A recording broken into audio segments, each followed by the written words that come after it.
বাংলাদেশে বিভিন্ন ধরনের ব্যবসা আছে যেখানে লাভ ক্ষতি দুইটাই আছে, কিন্তু রিসেন্টলি বাংলাদেশের সবথেকে জনপ্রিয় ব্যবসা একটি আছে যেখানে কোনো লোকসান নাই, শুধুমাত্র লাভই আছে।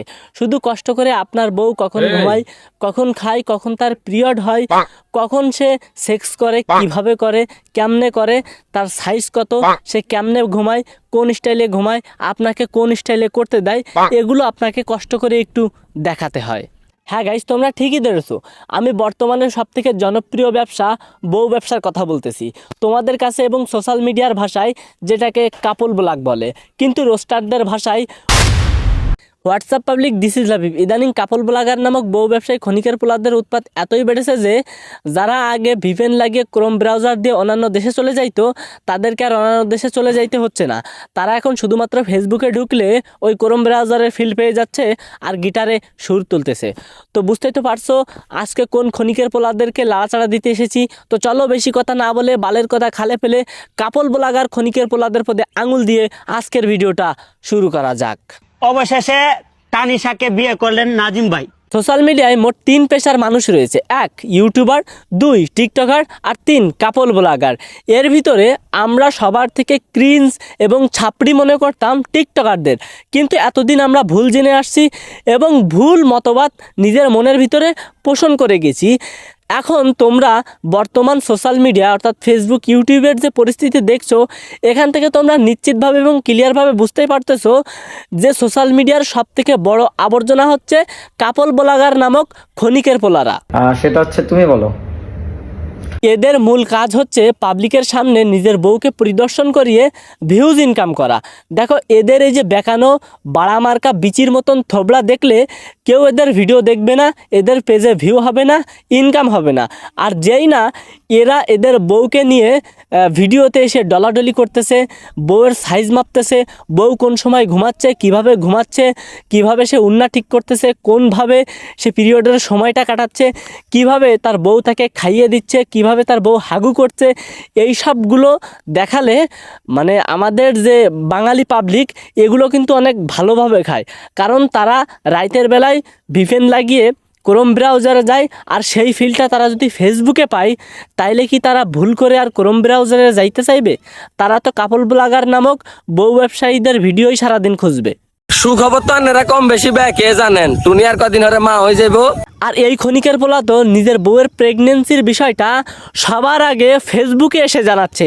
ভাই, তোর বউ যে প্রেগনেন্ট, পোয়াতি, তোর বউ যে গর্ভবতী সেটা তো আমরা বুঝতে পারছি, কিন্তু কিভাবে যে তোর বউ গর্ভবতী হয়েছে ওইটা যদি আমাদেরকে একটু ভিডিও আকারে দেখাতি তাইলে ওই ভিডিওটাতে মনে হয় একটু বেশি ভিউজ আসতো। আর বিশ্বাস কর ভাই, এই আমি নিজে তোর ওই ভিডিওটাতে 10টা শেয়ারও মেরে দিতাম, ঠিক আছে? তো ভাই, তোর কাছে অনুরোধ থাকবে, প্লিজ তোর বউ যে কীভাবে গর্ভবতী হইল, সে প্রেগনেন্ট হইল, এই ভিডিওটা তাড়াতাড়ি আনবি আর আমাদেরকে উপহার দিবি। আমরা কিন্তু ওদের আগ্রহে বসে আছি।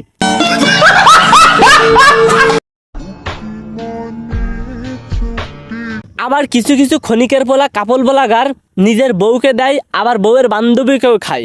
আর এইটা যখন পাবলিক জেনে যায় তখন সে নিজের বউকে ডিভোর্স দিয়ে বউয়ের বান্ধবীকে বিয়ে করে নেয়। কত বড় ক্ষণিকের পোলা! একবার চিন্তা করেন, ভিউজের জন্য, সমালোচনায় আসার জন্য নিজের বউকে ডিভোর্স দিয়ে বউয়ের বান্ধবীকে বিয়ে করে নিচ্ছে। এইসব কাপল ব্লগারদের, ক্ষণিকের পোলাদেরকে দেখলে আমার শুধু মন থেকে একটা কথা এদেরকে বলতে ইচ্ছা হয়, সেইটা হচ্ছে গিয়ে, ভাই তোরা কি খাঙ্কির পোলা? সমস্যা নাই, আমি অনেক অনেক বেশি খুশি হয়েছি। বাংলাদেশের জান্নাত তোহা নামক একটা কাপল আছে, একটা জুটি আছে যারা ভিউজের জন্য সব কিছু করতে পারে। এই তোহা নামক ক্ষণিকের পোলা ভিউজের জন্য নিজের বইয়ের অন্তরঙ্গ দৃশ্য, নিজেদের চাটাচাটির দৃশ্য এরা সোশ্যাল মিডিয়ায় আপলোড করে দেয়। বলতেছি ভাই, তোর এই ফেসবুক থেকে কয় টাকা ইনকাম হয়, ইউটিউব থেকে কয় টাকা ইনকাম হয়, এই সব না করে প্লিজ ভাই তোর বউকে নিয়ে তুই পর্নহাবে গিয়ে কাজ কর, ওইখানে গিয়ে ভাই তুই ভিডিও করে সোশ্যাল মিডিয়াতে আপলোড কর। আর নইলে তোর বউকে প্রতিদেলায় দিয়ে ওইখান থেকে ব্যবসা করা।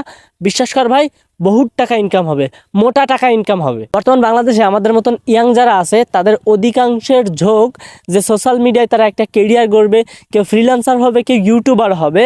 কিন্তু এই কাপল ব্লগার নামক কাপল ব্লগ নামক সামাজিক ব্যাধি সোশ্যাল মিডিয়ায় ছড়িয়ে প্রত্যেকটা তরুণের মগজের ভিতরে একটা কথায় একটা জিনিসই ঢুকে যাচ্ছে যে কোনো ট্যালেন্ট আমার থাকার দরকার নেই, কোনো সেট আপের দরকার নেই, এক্সট্রা কোনো খরচের দরকার নেই, আমার ভিডিওর পিছনে কষ্ট করার দরকার নেই, স্ক্রিপ্ট লেখার দরকার নেই, ভিডিও এডিটিংয়েরও তেমন কোনো স্কিল থাকার প্রয়োজন নেই, কারণ আমি শুধুমাত্র একটা বিয়ে করব, বিয়ে করার পরে সেই বউকে দিয়ে কাপল ব্লগ শুরু করব, তাইলে তো ভিউজ আর ভিউজ, টাকা আর টাকা। ঠিক এমনিভাবে বাংলাদেশে কাপল ব্লগ নামক বহু ব্যবসায়ীদের উৎপত্তি বেড়েই চলেছে, আর এদের দেখে উদ্বুদ্ধ হয়ে আরও অনেক তরুণ তরুণী কাপল ব্লগ শুরু করতে যাচ্ছে।